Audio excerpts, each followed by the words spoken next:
A mixture of three different things needed to happen on Thursday night for the Lightning to clinch a playoff spot. One of them did, but unfortunately, it was not a win over the Senators. We'll break down a missed opportunity for the Tampa Bay and if Nikita Kucherov can still take home the Art Ross Trophy.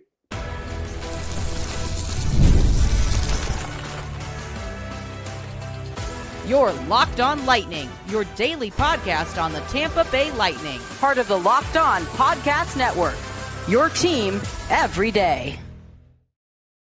I'm Josh Sperber, thanking all of you for making Locked On Lightning your first listen every day. We're part of the Locked On Podcast Network, your team every day. And if your team is the Tampa Bay Lightning, then this is the show for you. Today's episode is brought to you by FanDuel, because right now, new FanDuel customers can get $250 in bonus bets if your first $5 bet wins. And let us start by talking about a bet that I did not win, and that was the Lightning to take down the Ottawa Senators. Currently, the Sens hold pole position in the wild card at 7th in the East. The Lightning at 4th in the East, 2nd in the Atlantic Division, behind the Toronto Maple Leafs. And the Lightning had a game in hand against Toronto, had the opportunity to go within 1 point of the Maple Leafs and stay within striking distance of first place. And unfortunately, they did not. And it was honestly just one of those games where things didn't go right for the Lightning. I wouldn't call this a bad game. I mean, you take a look, even starting from the Lightning's first power play opportunity that happened within the first 10 minutes of the opening period, it was a good power play. There was, I think, one clearance by the Senators, but the Lightning controlled the puck for the most part. They got themselves good looks. They created good opportunities, but it was just a better penalty kill from the Senators. It was just good on good. These are two teams that are fighting hard to get a playoff spot. These are two teams that have played each other tough all season long. The only time that these two teams finished in a differential other than one goal was the second game of the back-to-back that the Lightning and Senators played at Amalie Arena in February. The Bolts won the first game on the 4th, 4-3. A little bit of chippiness at the end of the game. The Senators kind of felt like maybe the Lightning stole one from them. Not sure what it was, but then the Lightning came back, took some exception to the little chippiness, little instigation that was started by some of the Senators players after their game against Tampa. And the Lightning took exception to that, came out the next night and absolutely dominated. And this was just a great game. This was a playoff game between two teams that are fighting for a playoff spot. The Senators still fighting to stay alive, though they do have a comfortable lead. The Canadiens also won, taking down the Boston Bruins. The three things that needed to happen were if the Lightning got 1 point against the Senators, and if the Canadiens had lost to the Bruins, the Lightning would have been in, because the Colorado Avalanche took down the Columbus Blue Jackets. And now it looks like the Lightning will be facing a similar scenario between some Canadiens losses, maybe a Blue Jackets loss, and certainly the Lightning beating the Buffalo Sabres on Saturday will have an impact on their potential playoff standing. But the Senators, they're comfortable in the wild card position, but they're still within – they still have a puncher's chance, I think, at taking over the third place spot. I'd call it unlikely. There are 7 games left in the season. The Sens are down 6 points, and I don't believe that they face the Panthers again this season. They do have some other matchups against solid playoff teams, but the Lightning, of course, I don't think they lost ground in terms of the playoff race. It's still win and they're in. The next win the Lightning have, I believe that puts them in the postseason. But this was a winnable game for Tampa, and it just didn't work out like that for the Lightning. I mean, even after the opening period, I mean, you look at pretty much any breakdown after any period. After the opening frame, Ottawa was up 1-0. And for the whole first period, it just seemed like the Senators were just patiently waiting to get the puck back because the Lightning seemed to have the majority of the possession time. But at the end of the first period, you looked at the scoreboard and you looked at the stats, and they were telling two different stories. The Lightning had outshot the Senators 13-8, had 3 fewer giveaways and 1 fewer takeaway after one, but 2 power play opportunities for the Lightning both missed, and that was, I think, enough. I mean, that first period was just enough of the backbreaker. Yes, it was Sanderson who technically got the game-winning goal, but that goal from Shane Pinto was really the backbreaking one, and it was almost an unlucky situation. It was just a couple of collisions, and one Lightning defender fell, and just in the absolute worst spot to fall because the Senators ended up getting into a 3-on-2. And, part of it was just good defense from Ottawa. They hit the right guys, but that's really what it comes down to is the fact that, yes, the Lightning almost doubled the amount of shots that the Senators took, 32 shots on goals, and Linus Ullmark had a spectacular game in net. I definitely don't want to take that away from him.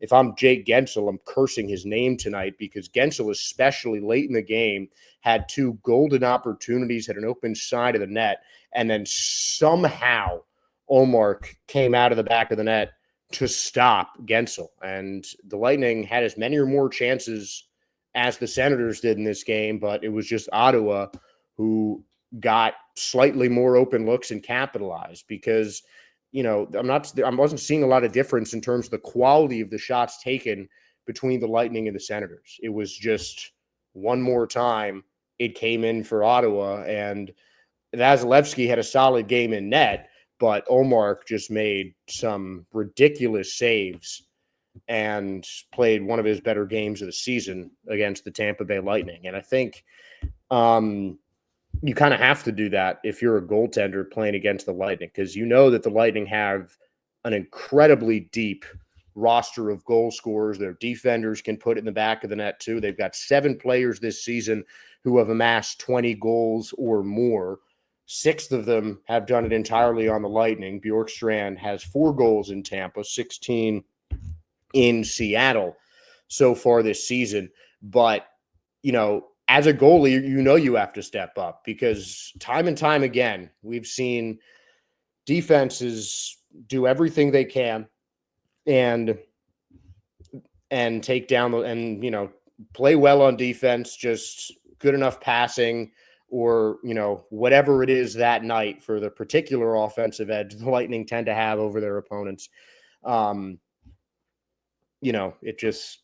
You just need a hot goalie. You need a goalie on the top of their game. And that was Linus Ullmark tonight, plain and simple. He was outstanding as the Lightning outshot the Senators in every period but the second, while each team had 8 shots in the second, held Ottawa to just 3 shot attempts on net in the third period. And, you look at the stat sheet, I think in a lot of ways, the Lightning might have played a better game than the Senators, but that power play marker is the big one. And one more giveaway for the Lightning compared to the Senators, and that one extra giveaway you could call the Shane Pinto goal. Greg just picked his puck from in between a couple of Lightning players, one of whom was on the ground, finds Pinto open on the other side of the ice for an easy goal. And as good as Andrei Vasilevsky is, he can't stop everything. So I certainly don't want to knock the Lightning's performance. It wasn't a bad game for the Tampa Bay Lightning. I think overall it was a pretty solid one that, other than the scoreboard, you should be pretty happy with. They created dangerous opportunities, got good looks on nets, but that one big mistake, whether you call it the turnover that led to the Pinto goal or the too many men on the ice penalty that led to Sanderson's power play goal, both are mistakes that you don't want to make. And you take one of those goals away, the Lightning are in the playoffs. The Lightning needed a victory and either an Avalanche win over the Blue Jackets or a Bruins win over the Canadiens. They got one of those two things, but they just couldn't get that second point. And it's a tough one. It's one that's certainly going to sting. It's one that does make me excited about a potential playoff meeting between these two, though that does seem unlikely based on seeding. But these are two teams that I'm going to have my eye on in the Eastern Conference when it comes to the playoff race. And they played an absolutely outstanding season series against each other. And Nikita Kucherov has been outstanding for the Tampa Bay Lightning this season, but his 9-game point streak came to a close in game number 71, while Nathan MacKinnon took home 3 points and helped the Avalanche clinch the playoffs with a win over the Columbus Blue Jackets. Does that mean Kucherov is out of the race for the Art Ross Trophy with just 7 games left this season?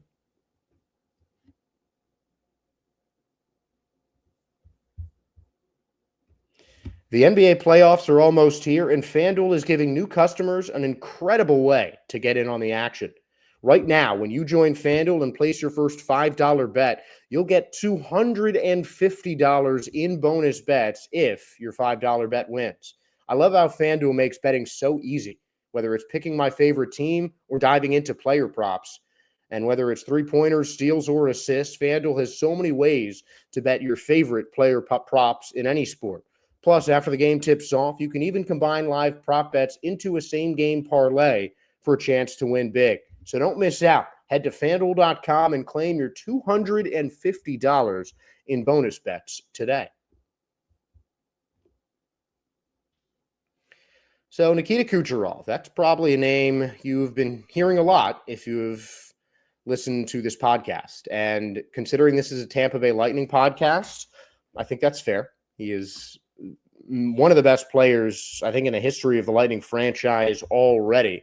Nikita Kucherov is 16 points away from 1,000 on his illustrious NHL career that has lasted since he broke in with the Tampa Bay Lightning for a little over 50 games in 2013 and 2014. Since then, he's slowly climbed up the ladder, put together his third consecutive 100-point season and 5th overall, and helped the Lightning win 2 Stanley Cups and turned himself into maybe the best player in the NHL. One of those players that Kucherov is constantly in competition with for that mark, Nathan MacKinnon, somewhat helped the Lightning today by putting up a goal and 2 assists in the Avalanche's win over the Columbus Blue Jackets. Now, as I mentioned, that only would have helped if the Lightning had gotten to overtime against the Ottawa Senators, but it does hurt the Lightning's chances of having a back-to-back Art Ross Trophy winner in Nikita Kucherov, because Kuch and MacKinnon entered Thursday night's contest tied at 111 points on the season. Nathan MacKinnon now with 114 as he has retaken the league lead. 31 goals, 83 assists compared to Nikita Kucherov's numbers of 33 goals and 78 assists. The one big difference in their stat lines this season is games played. MacKinnon has played 77 games. He has not missed a contest for the Avalanche in 2024-2025. MacKinnon has played in every single game that the Avalanche has suited up.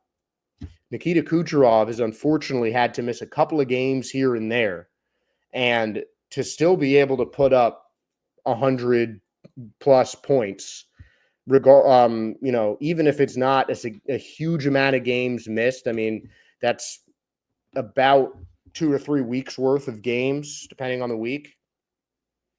So it might not seem overly significant, but 6 more games of Nikita Kucherov, I think he'd well make up for the difference in points between himself and Nathan MacKinnon.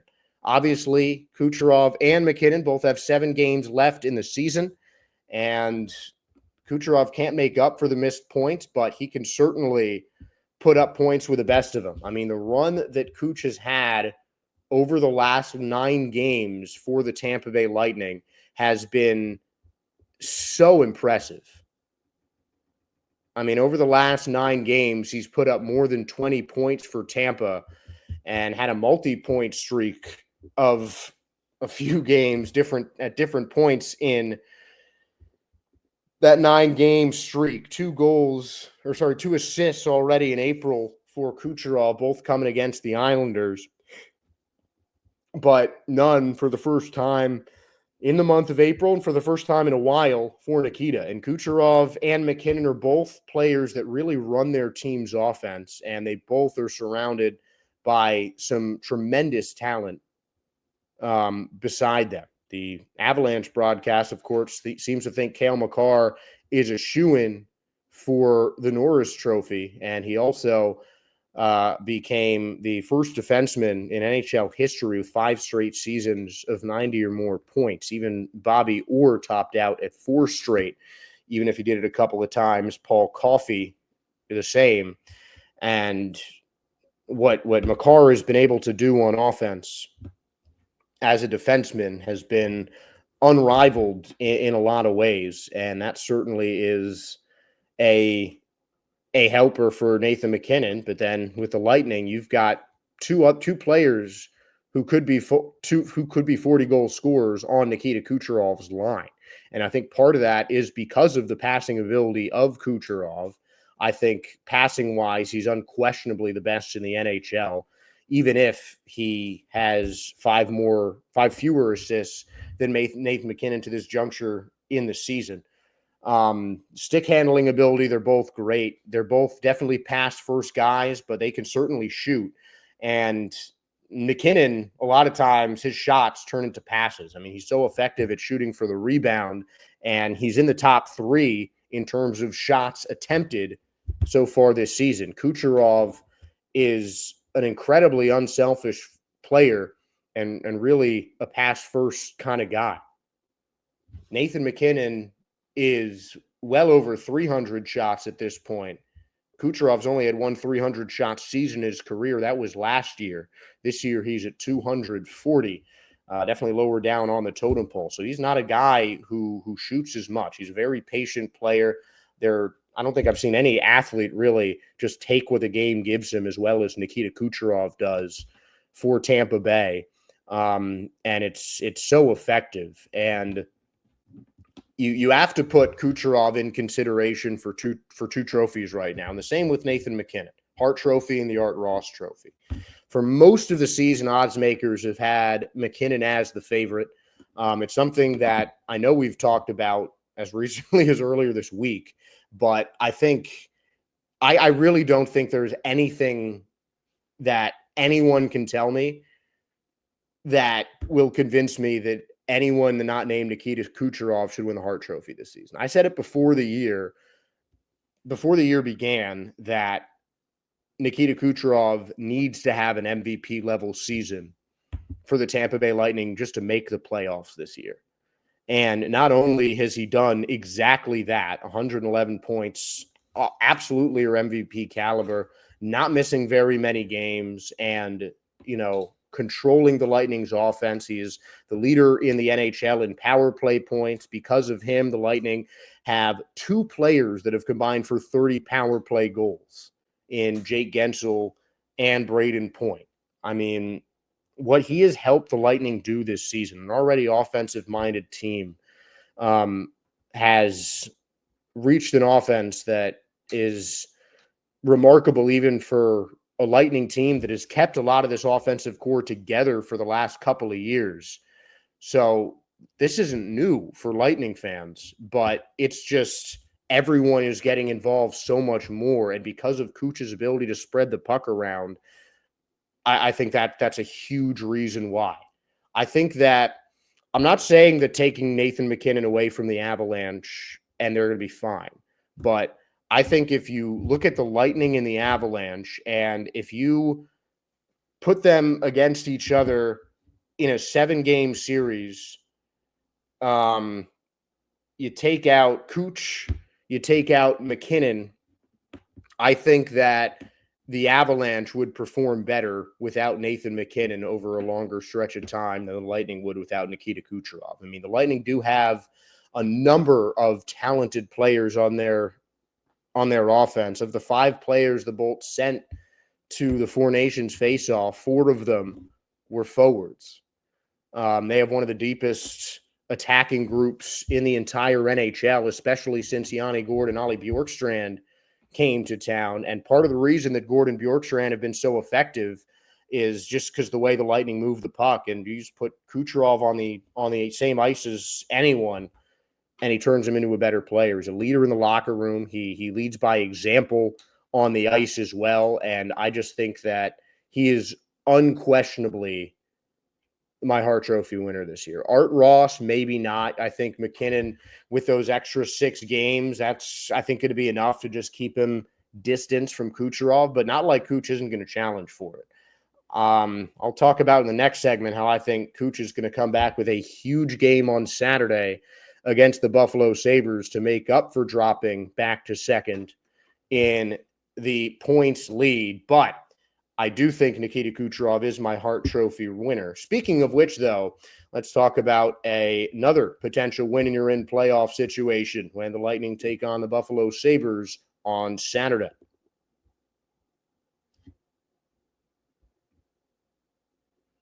There is nothing like the live energy of a live game, whether it's catching a last-minute MLB showdown or the excitement of an NHL matchup. But finding great seats at a great price, that used to be a challenge until I found Game Time. Game Time makes scoring last-minute tickets easier than ever. Prices actually drop as the event gets closer, and with their all-in pricing, you see the total cost up front. No surprises at checkout on the Game Time app.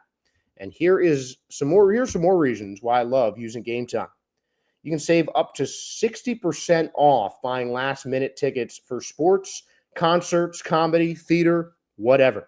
And you can grab last-minute seats for any Lightning game or any Bucks game whenever you want and save big with Game Time Zone deals. With seat views before you buy, there are no surprise fees and a lowest price guarantee, so you can get your tickets with total confidence. Their lowest price guarantee means that I never worry about overpaying. So you should take the guesswork out of buying tickets with Game Time.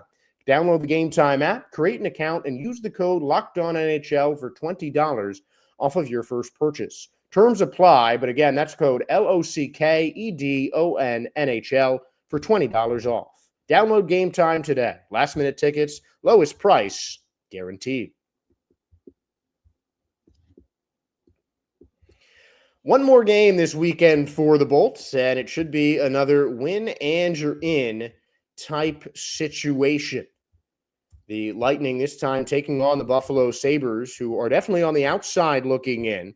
No teams eliminated yet following Thursday night's action in the Eastern Conference. And though the Sabres are at 70 points, which puts them 11 points out of a playoff spot with 7 games left, they're still technically in the race. Technically, every team in the Eastern Conference is in the playoff race, with the only eliminated teams being the bottom 4 in the West: Seattle, Nashville, Chicago, and San Jose. So until you see that eliminated next to the Buffalo Sabres team, they are a squad that is going to give it their all. And this is one of 2 times that the Lightning will play Buffalo in the month of April. The Sabres will come to Tampa Bay on April 13th as part of their final stretch against 4 divisional teams in the Lightning's last 5 games. In fact, you look at the Lightning's 9-game month of April,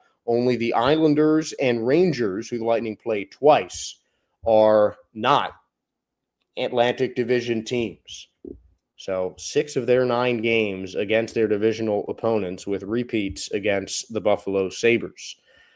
And especially after the loss against Ottawa, a game where the Lightning really did so many positive things. They did so many things right, but it just didn't go their way. And that's kind of the opposite of what happened last time the Lightning played Buffalo, because that game was sloppy in a lot of ways for Tampa Bay. They let Buffalo back into that contest in a game that the Lightning were truly dominant on offense, but Buffalo just seemed to be right there. And it took until Buffalo took a 5-3 lead in the third period for the Lightning to just kind of snap their fingers and say enough is enough. We're taking over this game. And that's exactly what they did. But you cannot rely on doing that no matter how good your offense is. So the Lightning are definitely going to need to step up if they want to beat Buffalo to take the playoffs. And that was the start of what ended up being a really tough 3-game stretch, because the next game after that win against the Sabres, the Lightning came out flat and got shut out by the Bruins. Then they played well in the first period and ended up losing to Carolina and had a really tough loss in a shootout on the road in Philadelphia before going to Boston and redeeming themselves. But that sloppy game against the Sabres at Amalie Arena, I'm sure, is something that is fresh on the mind to some of these Lightning guys, regardless of the fact that they ended up coming out with a victory. That game could have been a lot easier and a lot less nerve-wracking for the Tampa Bay Lightning players, plain and simple. And I think they're going to try and redeem themselves in their first and final trip to Buffalo this season. The biggest advantage, though, I think, is the goaltender advantage, and that is definitely in the Lightning's favor. Andrei Vasilevsky has seen the second most shots in the entire NHL, and no goaltender has made more saves than Vasi this season. He is also second in the entire NHL in wins and save percentage, third in goals allowed average, with Connor Hellebuyck of the Jets leading all of those categories. Now, there is one category where the Buffalo Sabres' primary goaltender is the leader, and that is in goals against. Ukko-Pekka Luukkonen, tied with Jeremy Swayman with one fewer game played for Luukkonen. 161 goals allowed, more than anyone else in the NHL. His goals allowed average, 323, which is fourth highest in the entire NHL. And between him and the three goalies ahead of him, Luukkonen has played almost 15 more games than any other one of those goaltenders. Peter Mrazek, Philip Grubauer, and Alexander Georgiev. Half of those goalies also have switched teams as well this season. So on paper, this is certainly a contest that you would expect the Lightning to win. But frankly, you expected the Lightning to run away with the last game against the Sabres, especially how it started, and that absolutely did not happen. The loss against Ottawa has the Lightning's win streak ended for, but both the Bolts and the Sabres have won 7 of their last 10.